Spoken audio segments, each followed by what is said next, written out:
नमस्कार, आप देख रहे हैं मातृभूमि में आपके साथ शोभना यादव। मातृभूमि की शुरुआत इस समय की बड़ी खबर से तस्वीरों के साथ। पश्चिम बंगाल में आज सुबह से ही बीजेपी कार्यकर्ताओं और कोलकाता पुलिस के बीच संग्राम चल रहा है। ममता सरकार के विरोध में मोर्चा खोलने वाली बीजेपी नेता शुभेंदु अधिकारी समेत कई नेताओं को पुलिस ने हिरासत में ले रखा है। गुस्साए बीजेपी कार्यकर्ताओं ने पुलिस की गाड़ी में आग लगाई है। कोलकाता और हावड़ा में सुबह से ही हिंसक प्रदर्शन हो रहा है। बीजेपी ने आज चोर धरो जेल भरो नारे के साथ नबन्ना अभियान मोर्चा का ऐलान किया था। नबन्ना ममता सरकार के सचिवालय का नाम है और इसके तहत हावड़ा से 2 और कोलकाता से 1 रैली निकाली जानी थी, जो सभी इलाकों से होते हुए नबन्ना पहुंचती थी। इस रैली के लिए कोलकाता पुलिस ने कड़ी सुरक्षा व्यवस्था की थी। पुलिस को बीजेपी नेताओं और कार्यकर्ताओं को रोकने के लिए लाठीचार्ज और आंसू गैस के गोले तक छोड़ने पड़े। ये देख सकते हैं कि कार्यकर्ताओं ने, बीजेपी समर्थकों ने कैसे पुलिस की गाड़ी में आग लगा दी। पुलिस को आंसू गैस का इस्तेमाल करना पड़ा। शुभेंदु अधिकारी समेत तमाम बीजेपी के कई बड़े नेता इस समय पुलिस हिरासत में। प्रदर्शन का आह्वान किया गया था। हल्ला बोल बीजेपी का हावड़ा, नंदीग्राम, मिदनापुर और हुगली की ये तस्वीरें आप देखिए। चोर धरो जेल भरो अभियान।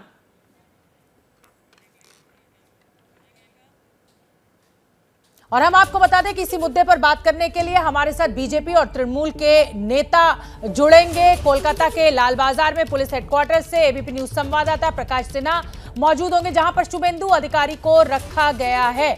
तो लगातार ये चर्चा भी होगी। शिशिर बजौरिया जी जो कि बीजेपी के स्पोक्स पर्सन है और मानव जायसवाल टीएमसी के स्पोक्स पर्सन है। होगी बड़ी चर्चा। ममता से सवाल, बंगाल में बवाल। जी हां, आज बीजेपी कार्यकर्ताओं का हल्ला बोल। ममता बनर्जी सरकार के खिलाफ बीजेपी कार्यकर्ताओं और कोलकाता पुलिस के बीच संग्राम भी हो रहा है। ये तस्वीरें आप देखिए कि कैसे जो बीजेपी के कार्यकर्ता हैं वो बैरिकेड तोड़कर सचिवालय का घेराव करना चाहते हैं। पुलिस लगातार उन्हें रोकने की कोशिश कर रही है। ममता सरकार के विरोध में मोर्चा खोलने वाले बीजेपी नेता शुभेंदु अधिकारी समेत कई बड़े नेताओं को पुलिस ने हिरासत में ले रखा है। कई गाड़ियों में आगजनी की गई। आप देख सकते हैं फायर ब्रिगेड की गाड़ियां, आगजनी जो हुई है, जो गाड़ियों में आग लगाई गई है पुलिस की, उनको बुझाती हुई हिंसक हो गई थी ये भीड़। गुस्साए बीजेपी कार्यकर्ताओं ने इस आगजनी की हरकतों को किया और कोलकाता और हावड़ा में सुबह से ही ये हिंसक प्रदर्शन चल रहा है। तस्वीरें भी लगातार हम आपको दिखा रहे हैं। बीजेपी ने आज चोर धरो जेल भरो नारे के साथ नबन्ना अभियान मोर्चा की शुरुआत की है और भीड़ को तितर बितर करने के लिए आंसू गैस के गोलों का इस्तेमाल किया गया, वाटर कैनन का इस्तेमाल किया गया। ये सभी बीजेपी के कार्यकर्ता ममता सरकार के ऊपर तमाम आरोपों को लगाते हुए आगे बढ़ रहे थे। सचिवालय का घेराव करना चाहते थे।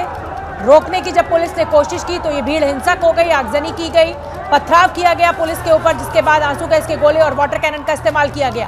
आप ये देख सकते हैं कि कैसे पुलिस के ऊपर, पुलिस बल के ऊपर पथराव किया जा रहा है इस भीड़ के द्वारा। पानी की बौछार कर यानी वाटर कैनन का इस्तेमाल कर भीड़ को तितर बितर करने की कोशिश कोलकाता पुलिस के द्वारा की गई। मिदनापुर टू हावड़ा ये पूरा प्रदर्शन हल्ला बोल बीजेपी का।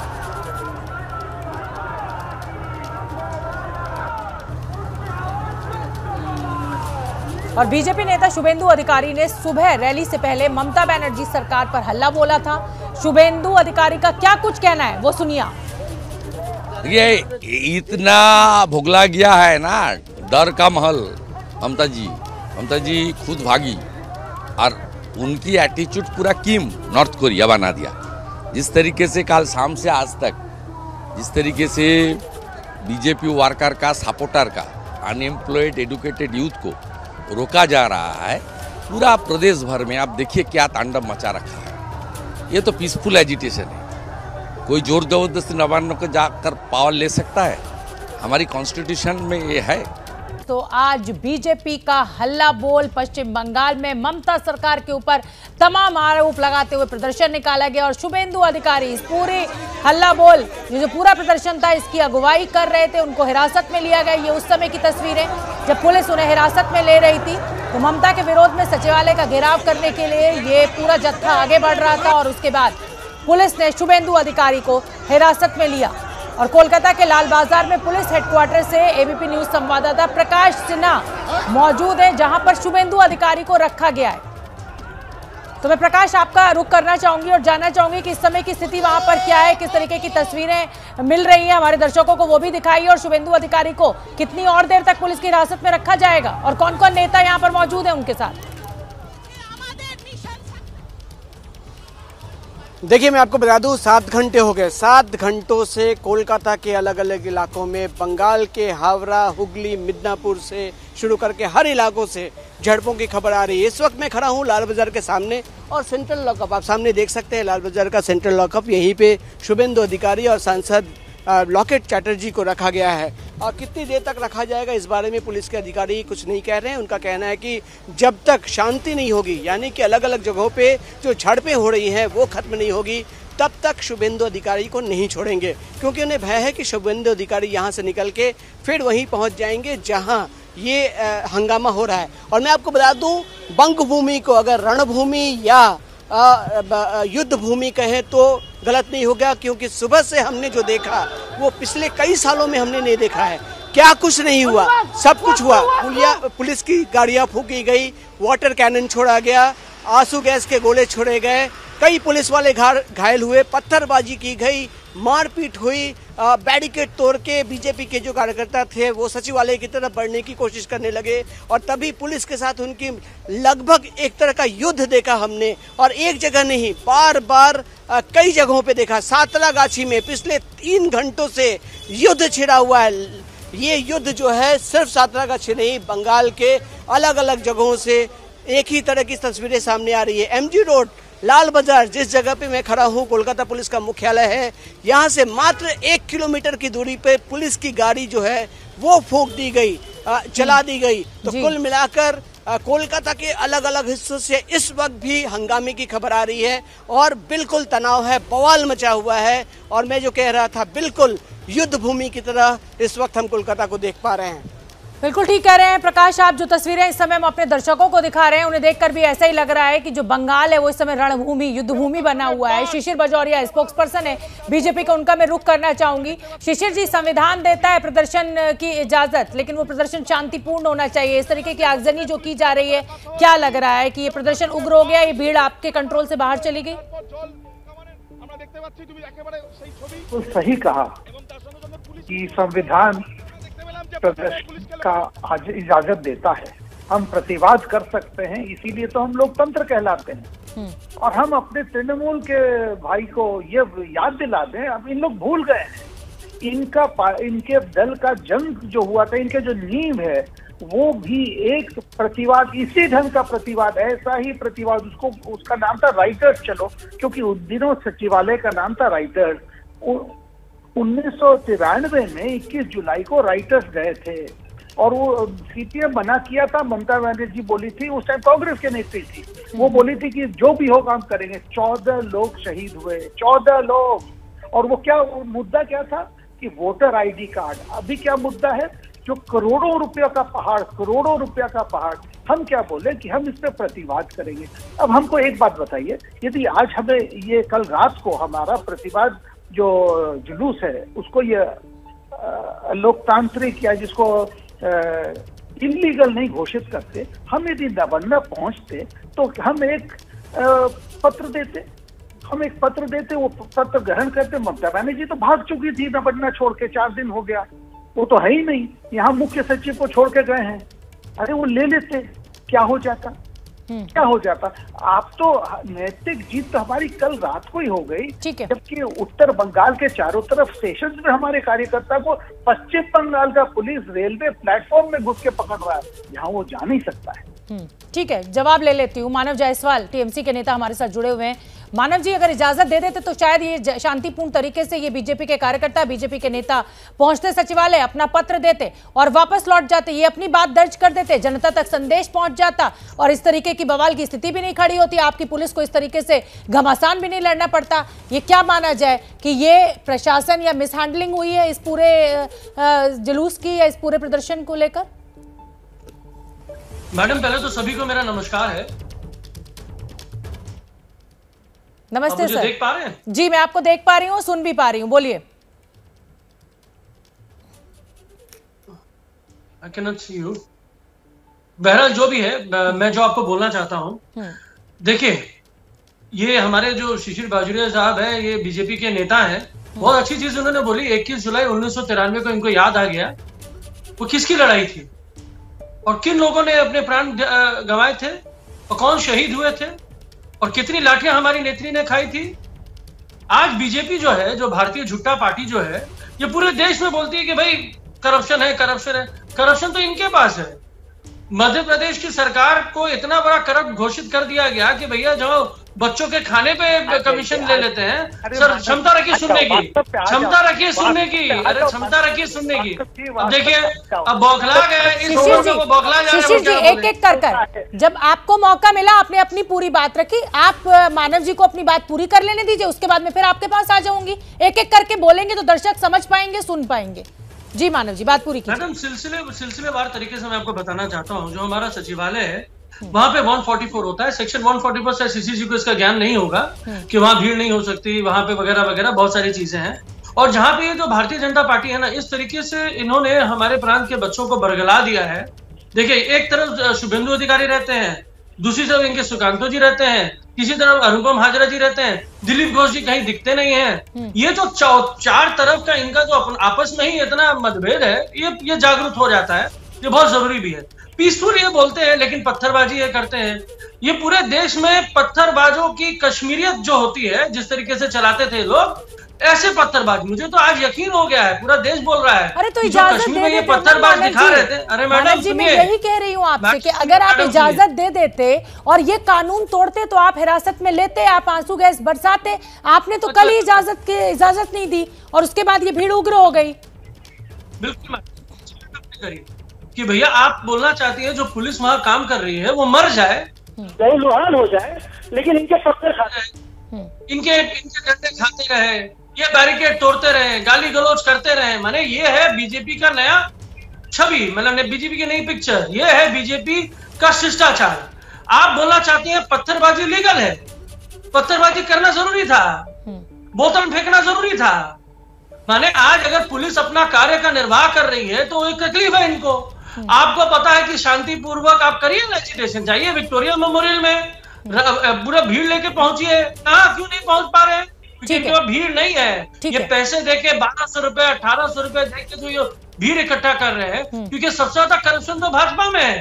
आज अगर एक एक चीज इनकी ऑडिट की जाएगी तो मैंने पैसों का अंबार ऐसा दिखेगा जो आंखें चौंधिया जाएंगी सभी की। ठीक है शिशिर आज जी, करप्शन की ये बात करते हैं मैडम, खत्म करने दीजिए। हाँ। आज अगर आपको आज इनके 70 या 65-70 शायद इनके विधायक हैं, तो शिशिर जी बोला चाहते हैं इनके विधायक निकम्मे हैं। नहीं 65-70 जो भी है सर, आए दिन कोई ना कोई चला जाता है ना, नंबर फिल नहीं देता। वेट करिए। मैं पूछना चाहता हूँ मैडम, इनके क्या विधायक निकम्मे हैं? सितंबर महीने में हमारा सत्र चालू होना है, सत्र होना है, तो जाइए विधानसभा में जाके करिए ना कार्यवाही, ठीक है, घेराव करिए, जवाब ले लेने दीजिए, अपने क्वेश्चन को भरिए। मानव जी, आपने सवाल पूछ लिया, आप जवाब ले लेते हैं। मानव जी जवाब ले लेते हैं। शिशिर जी, ये पत्थरबाजी, इस तरीके से आगजनी करना, पुलिस वालों के ऊपर जो वर्दी में है, जो अपनी ड्यूटी निभा रहे हैं, उनके ऊपर हमला बोलना, क्या इसको आप ठीक मानते हैं? और अगर ये गलत काम, अगर आप इसको गलत मानते हैं तो फिर आप इसको कंट्रोल क्यों नहीं कर पाए? बिंदु से जवाब पुलिस ऑफिसर को कैसे किया मैडम? सुन लेते हैं मानव जी, अब जवाब सुन लेते हैं। जी शिशिर जी बोलिए। मैं दिखा रहा हूं, स्क्रीन में दिख रहा है, स्क्रीन में वापस से बता रहा हूं, इनको दिख नहीं रहा हो। बिंदु से जवाब दूं। पश्चिम बंगाल पुलिस रेलवे पुलिस के जगह में कैसे घुसा? प्रश्न 1। ये क्या उनका कार्य था? प्रश्न 2। हम कब देखे हैं अपने देश में कि प्रतिभा रैली को कंट्रोल करने के लिए केवल बैरिकेड नहीं लगाए हैं, उसको जमीन में छेद करके गाथा गया है, जैसे कि कोई फाउंडेशन बनाया गया है। अरे भाई, हम भी इसी देश के नागरिक हैं, इसी प्रदेश के नागरिक हैं। तीसरा, जो आप बात बार बार इनसे पूछे उसका जवाब नहीं है इनके पास। अरे यहाँ पर बहुत एक प्रसिद्ध कहावत है, क्या महाभारत अशुद्ध हो जाता हम जाके लिए कागज देते? सेक्शन 144 का इन्होंने जिक्र किया, बहुत सही कहा, बहुत सही कहा मानस जी। सेक्शन 144 के हम तो इलाके में छोड़ के, हमको तो कलकत्ता में नहीं घुसने दिया गया जहाँ सेक्शन 144 नहीं है। ये तो ये भी बोल दिए विक्टोरिया में प्रतिवाद करो, अरे हमको तो विक्टोरिया के बगल नहीं आने दिया गया। आप दोनों ही ने मेरी बात का जवाब नहीं दिया। आप पत्थरबाजी कर रहे हैं, आप इसे प्रदर्शन का नाम दे रहे हैं, उधर टीएमसी सरकार है वो प्रदर्शन करने की इजाजत नहीं दे रही है, तो फिर तो प्रदर्शनकारी जो है वो उग्र होंगे। आप दोनों का बहुत बहुत धन्यवाद इस चर्चा में शामिल होने के लिए। मातृभूमि में आगे बढ़ेंगे, कहीं का नायक कहीं का खलनायक। जी हाँ, एससीओ समिट उज्बेकिस्तान के जिस समरकंद शहर में हो रही है, उस शहर का इतिहास के अहम किरदार से बहुत गहरा रिश्ता, वो किरदार जो उज्बेकिस्तान के लोगों के लिए महानायक है, लेकिन इसके उलट दुनिया के कई देशों के लिए खलनायक है। जी हम बात कर रहे हैं तैमूर जंग की, वही तैमूर जिसने भारत पर आक्रमण किया था। एबीपी न्यूज के रिपोर्टर अभिषेक उपाध्याय तैमूर लंग के शहर समरकंद से आपके लिए सुपर एक्सक्लूसिव रिपोर्ट लेकर आए। रिपोर्ट देखिए।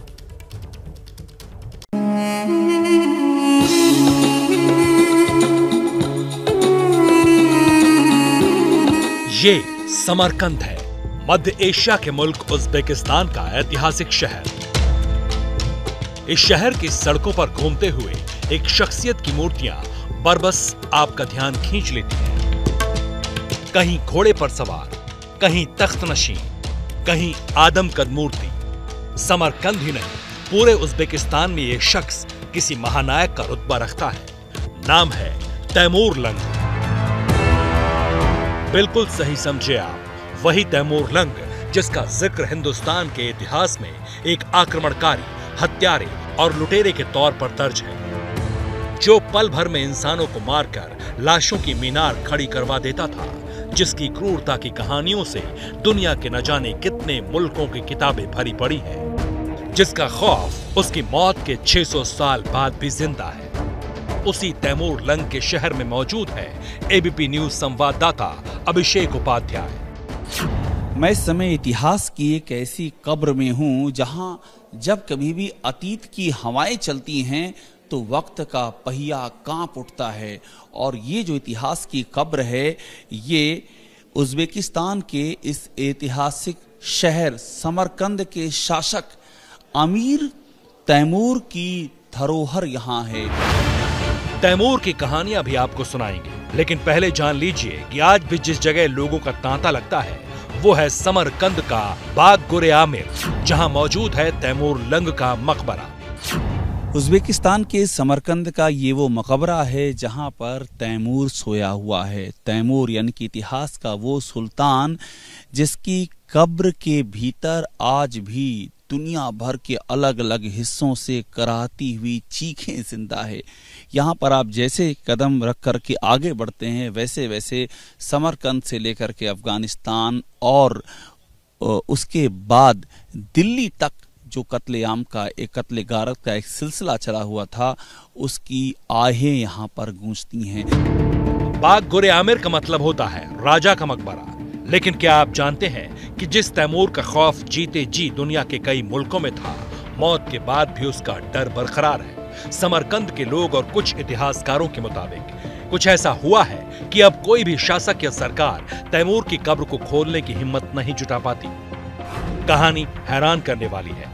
दावा किया जाता है कि इतिहास में 2 बार तैमूर की कब्र को खोला गया और दोनों बार कब्र खोलने वालों के साथ कुछ ऐसा हुआ कि तीसरी बार किसी ने ऐसा किया ही नहीं। ये काली कब्र तैमूर लंग की है। उसके बेटे शाहरुख की कब्र, मिरासा की कब्र, तैमूर लंग के एक और बेटे की कब्र, तैमूर लंग के जो पोते और पड़पोते हैं उनकी यहाँ पर कब्रें हैं। इन कब्रों के भीतर समय का जो हिस्सा सोया हुआ है, वो हिस्सा अपने दौर में इस कदर विकराल और क्रूर था कि दुनिया उससे कांपती थी।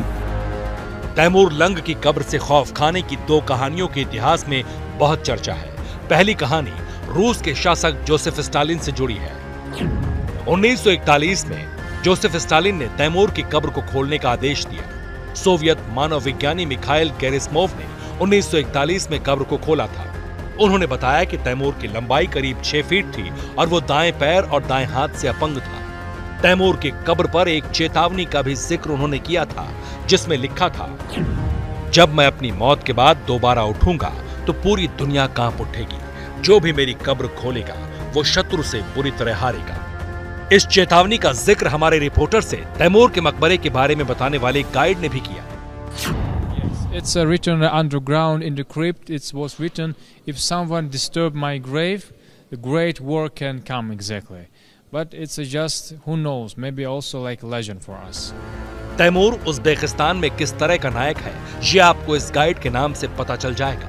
इसका नाम भी तैमूर है और न जाने कितने लोग तैमूर नाम रखते हैं। बहरहाल, इसने हमें बताया कि कब्र खोदे जाने के बाद रूस के साथ क्या हुआ था। समरकंद में इसी तैमूर लंग की कब्र को साल 1941 में जोसेफ स्टालिन ने इस कब्र को खोलने की कोशिश की। जब इस कब्र को खोला तो ये ऐसा बताते हैं कि अंदर ये पाया गया, एक चेतावनी थी कि जो भी मेरी कब्र को खोलने की कोशिश करेगा उस पर भयानक मुसीबत टूटेगी। और संयोग देखिए, अगले ही दिन सोवियत संघ पर जर्मनी ने यानी कि हिटलर ने आक्रमण कर दिया।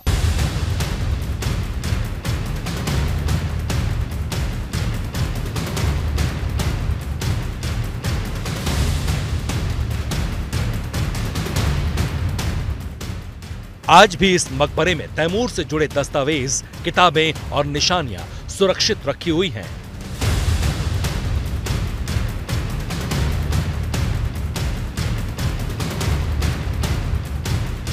ये देखिए, यहाँ पर तस्वीर है अमीर तैमूर की। यहाँ पर अमीर तैमूर के नाम से ही जाना जाता है। ये तैमूर की तलवार है यहाँ पर। और हमको यहाँ पर अब दिख रही है जफरनामा। ये देखिए, ये मूल किताब है जफरनामा, जो तैमूर की जिंदगी पर लिखी गई। ये है तैमूर का, ये अक्सराय में तैमूर का घर था। ये उसके घर की तस्वीर है। आलम यह है कि दुनिया के सबसे क्रूरतम सुल्तानों में से एक तैमूर लंग की मूर्ति पर लोग गुलाब का फूल चढ़ाते हैं, जबकि उसने फारस से लेकर अफगानिस्तान, भारत, ईरान और इराक तक में खूनी तबाही मचाई थी।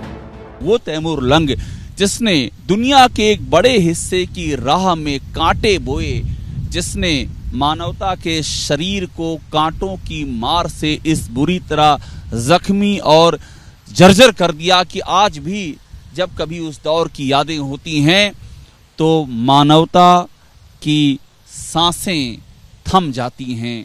वो यहाँ पर गुलाब के फूलों से नवाजा जा रहा है।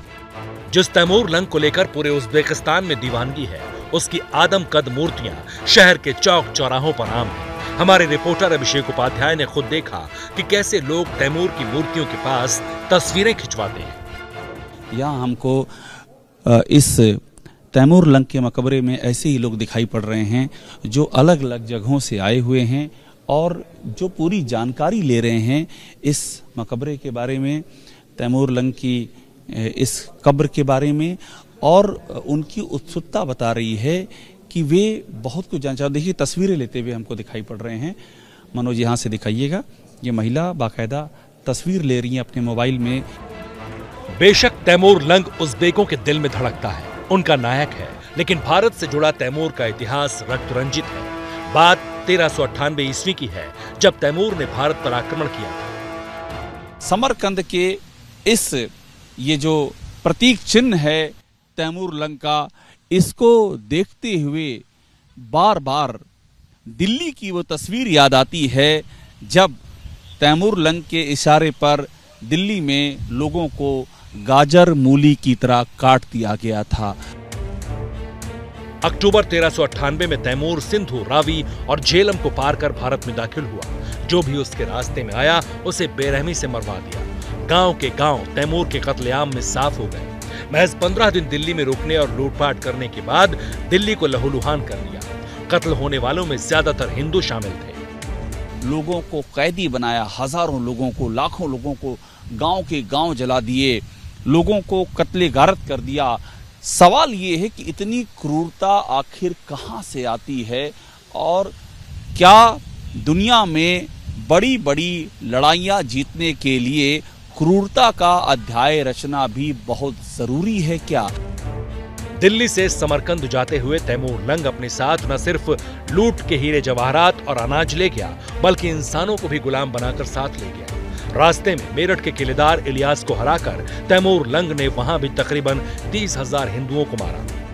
हालांकि समरकंद में मौजूद हमारे रिपोर्टर अभिषेक से बातचीत में वहां के लोगों ने कहा कि ये सब तैमूर लंग को बदनाम करने के लिए पश्चिम के इतिहासकारों की साजिश है। Very important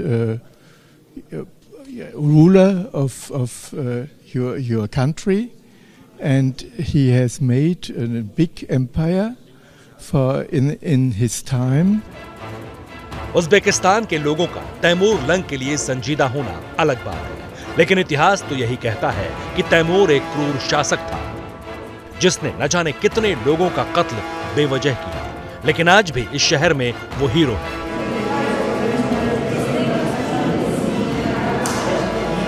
एबीपी न्यूज के लिए उज्बेकिस्तान के समरकंद से अभिषेक उपाध्याय की रिपोर्ट। तो मातृभूमि में आगे बढ़ेंगे। दिल्ली और गुजरात में आम आदमी पार्टी और बीजेपी के बीच सियासी जंग चल रही है। इस बीच आम आदमी पार्टी में एक नया मोर्चा खोल दिया गया है। पंजाब के वित्त मंत्री हरपाल सिंह चीमा ने बीजेपी पर बड़ा आरोप लगाया है। चीमा ने कहा है कि पंजाब में भी ऑपरेशन लोटस चलाने की कोशिश हो रही है और ये कोशिश बीजेपी कर रही है। चीमा का कहना है कि हमारे विधायकों को बीजेपी की तरफ से 25-25 करोड़ का ऑफर दिया जा रहा है। हरपाल सिंह चीमा जो कि पंजाब के वित्त मंत्री हैं, बड़ा आरोप बीजेपी के ऊपर लगाया है। सियासी वार पलटवार लगातार जारी है। जगविंदर पटियाल मेरे सहयोगी ज्यादा जानकारी लिए हुए जुड़ रहे हैं। जगविंदर, यही आरोप दिल्ली में लगाया गया था आम आदमी पार्टी के द्वारा, अब यही आरोप पंजाब में लगाया जा रहा है। क्या जानकारी, क्या अपडेट आपके पास? देखिए, आम आदमी पार्टी के वित्त मंत्री हरपाल सिंह चीमा ने आज प्रेस कॉन्फ्रेंस करके ये दावा किया है कि 1375 करोड़ रुपया बीजेपी ने पंजाब में आम आदमी पार्टी की सरकार को गिराने के लिए रखा है। हालांकि चीमा अगर अपने बजट की बात करें तो उस बजट के प्रावधानों को लेकर अक्सर सुर्खियों में रहते हैं, लेकिन उन्होंने जिस तरह से ये दावा किया है तो ऐसे लग रहा है कि जैसे उनको पूरी जानकारी दी गई हो। उन्होंने कहा 7 से 10 हमारे विधायकों को खरीदने की कोशिश की गई है। हालांकि इन विधायकों के नाम नहीं बताए गए।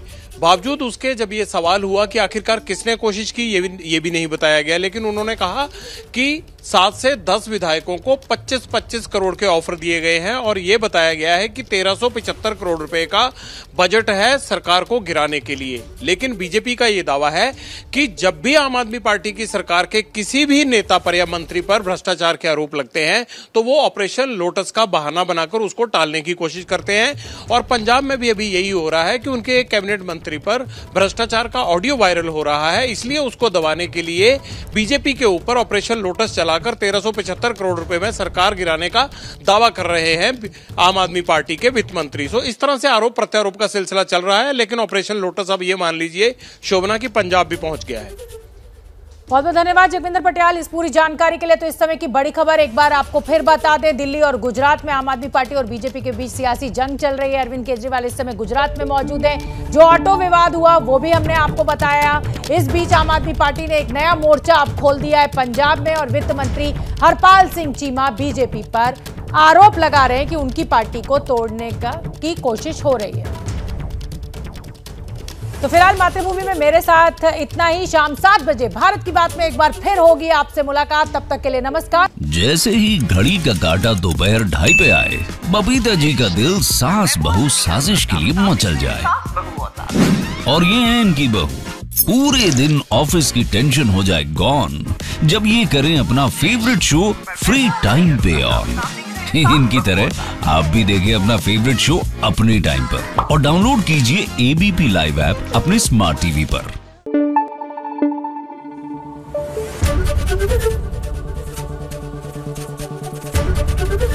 एबीपी न्यूज आपको रखे आगे।